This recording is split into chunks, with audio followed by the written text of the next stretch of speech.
So, yeah, most people are going to think skipping breakfast, are you mad? Breakfast is the most important meal of the day. Although there's a lot of solid research to indicate breakfast is the most important part of the day, you need to keep in mind what the word breakfast actually means. So let's look at the word breakfast. It's literally breaking a fast. So you can break your fast 6 o'clock, 7 o'clock in the morning, or you can break your fast at 6 p.m, 8 p.m. at night. Okay, so breakfast is simply the first meal of the day. So when you're in bed, if you have your breakfast 6 o'clock in the morning, you're breaking your fast. If you have your first meal at 1 o'clock in the afternoon, it's still your breakfast. Okay, so basically the research that I've sort of found with this, and many other scientists, nutritionists around the world, especially in the last 3 or 4 years that I've been using intermittent fasting, is that breakfast isn't the most important of the day. My mum was wrong, your mum was wrong, my grandma was wrong, and sometimes your doctor was wrong too. After an overnight fast, your body's in prime fat burning mode. So that's first thing in the morning. This is for a few reasons. One of them is because insulin's going to be very low at this time. When insulin's low, you're going to burn body fat more effectively. When you eat carbs, insulin levels becomes elevated. We've already touched on this a little bit in the past, which basically means that fat burning will stop almost completely. Therefore, the last thing you want to do is first thing in the morning is sit down and have a bowl of porridge or oatmeal or cereal, such as Weetabix and Special K and all of these sort of things. Cortisol is also another factor which comes into play. It's an important hormone to manipulate by skipping breakfast.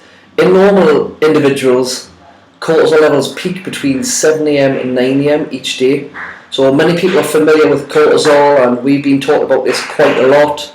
And its role is basically a catabolic hormone, which means that if you train too hard for too long, cortisol will increase beyond a healthy level, and will start to break down your muscle tissue, which is what you don't want if you're looking to get lean and look sexy.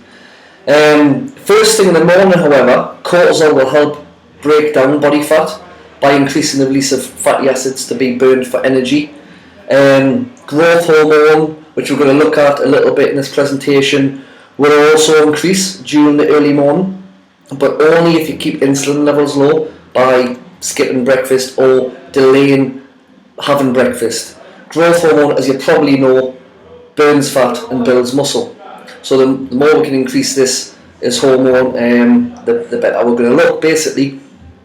So basically, by following the rules of eating breakfast, you're actually doing yourself the greatest disservice possible with regards to burning body fat, because you're pretty much flipping off the switch for your body's fat burning furnace. So let's have a little further look at it. I'll try and keep this as brief as possible so everybody can understand it. Have an open mind when you're watching this, and I'll try not to babble on too much. Intermittent fasting is a pattern of eating that alternates between periods of fasting and non-fasting. There's tons of different variations of this. I can provide as much research as you want and as much studies as you want if anyone's interested in it. So the one that I've started off with was Eat Stop Eat by Brad Pilon. You'll find that you're not really skipping breakfast, you're just delaying breakfast a little bit for the purposes of burning body fat. A few benefits of this: you get a lack of hunger while you're eating or throughout the day. I'm going to use the word diet, which I hate, but I'm going to use it. So for a person looking to lose weight, this is one of the biggest benefits of intermittent fasting as opposed to other diet systems. After a few days on the diet, you'll notice your body starts to manipulate a certain hormone, which is ghrelin. This is basically the hunger hormone. So the more you can manipulate this, the more, or the bigger benefits you'll get from this program, because of your lack of hunger. So you'll not be hungry. Most people think that when you're not eating, you're going to be absolutely starving. Completely different case. You'll have a bigger increase in mental focus and concentration. During the fast, your body's going to release more of stimulant hormone, which is catecholamines.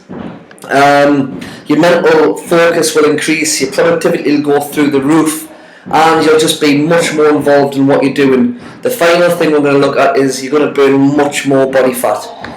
Your body generally uses glycogen stores from the carbohydrates when you eat for energy.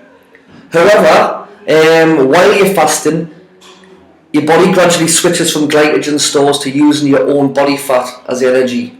So after around about 16 hours, you're burning almost entirely body fat. 4 ways to become a fat burning machine, which is what we should be interested in. After around about 15 hours of fasting, your body will release this UCP3 or uncoupling protein 3, which results in a fat burn of up to 5 times your normal metabolic rate. In other words, your muscles become a fat burning machine. Secondly, your growth hormone levels will go through the roof when you're fasted. This means that your metabolism increases, and basically due to the fact that you've got more lean muscle tissue. More lean tissue means that you're going to burn more fat. Third, your insulin sensitivity increases, which means that you store less fat than usual, and you're utilising stored energy and once again becoming a fat burning machine. Fourth, you lose 2 to 3 pounds each time you fast, which isn't too bad. Don't look at this as depriving yourself of food. It's not. You're simply allowing your body to access stored energy by not providing it with any more for a short period of time. And one more reason, you don't have to worry about cooking eggs first thing in the morning anymore. So how do I do intermittent fasting? I found that 16 to 8, which is 16 hours of fasting, 8 hours in a fed protocol works best for me, and it's basically the easiest to stick to. But you have to do it in the right way. 16 hours is obviously going to be spent in a fasted state, and 8 hours of this will be spent in an eating opportunity window. So, more on the subject. So, really, what I'll do is start around about 9 o'clock, end my fast with a workout in the afternoon. Then I'll go ahead to have my biggest meal in the afternoon around about 1 o'clock. Might change for you, but this is what works best for me. This would obviously be classed as breakfast. So, for example, I might be having a chicken stir fry for my breakfast. That's only because I've delayed it until the afternoon. Most people wouldn't get up at 6 o'clock and cook a chicken stir fry. It's just mad. So how do I fast? As I've just mentioned there, I'll generally start around about 10 p.m. and I'll work out around about 1 p.m. the following day. So I'm eating my post-workout meal and breaking my fast around about 2 o'clock the following day, which is on the 16-hour mark or as close to as. So I'll then eat 3 or 4 larger meals between 2 p.m. and 10 p.m. and then I'll just rinse and repeat that for around about 3 to 5 days per week. I'm going to give some guidelines on how you could try it on your daily guidelines. So this is just a quick demonstration to show that it's worked on rats long before it worked on us. If it's going to work on rats, I think it's going to work on us. Many fitness professionals recommend different time frames. Sometimes people will do a 24-hour fast. It all depends on what's good for you. I tend to follow a guy called Martin Burkham, which is far more the easiest way to do it, which is just 16 hours and 8 hours of eating. First of all, it's simple. You're going to spend most of your time asleep anyway, which is also beneficial because a massive part of your fat burn happens overnight. So you're sleeping throughout your fast, you're burning fat throughout your fast. Happy days, everyone's a winner. What else goes on during the fast? I'm not going to babble on about this too much. Blood flow to fat cells increases. So blood flow is obviously critical in order for fat to be burnt. Concentrations of 2 crazy named hormones, which are mentioned there. Increase. This is shown to help break down stubborn fat cells. Metabolism rate, your rate of metabolism goes up through the roof. Your insulin levels remain very low. Your free fatty acids are released, so you're going to burn more of the stubborn body fat. So just a quick summary on this, and I'm going to give out handouts at the end or that you can download. It's a lifestyle, not a diet. I just do this basically every single day now. Generally, I'll not eat till around about 1 p.m. On a Friday, I'll do a 24-hour fast, and on a Friday afternoon, I've got absolutely tons of energy. It's very simple and easy to stick to. For starters, I don't need to get up in the morning and cook tons of eggs. I'm also going to save a load of money. Very impressive results. You'll notice results in this, like physically, mentally, within around about 3 to 4 days of trying it. You get very fast fat burn results, and you also hold on to lean muscle. You need lean muscle if you want to burn fat, and obviously we need to increase lean muscle, which is what intermittent fasting is also great for. Weight loss is not really important on this. Try not to get too caught up with weight loss. Okay, body fat's going to reduce. In turn, your weight's going to drop anyway. There's no way you can get around that. If you've got weight to come off, it will come off doing this.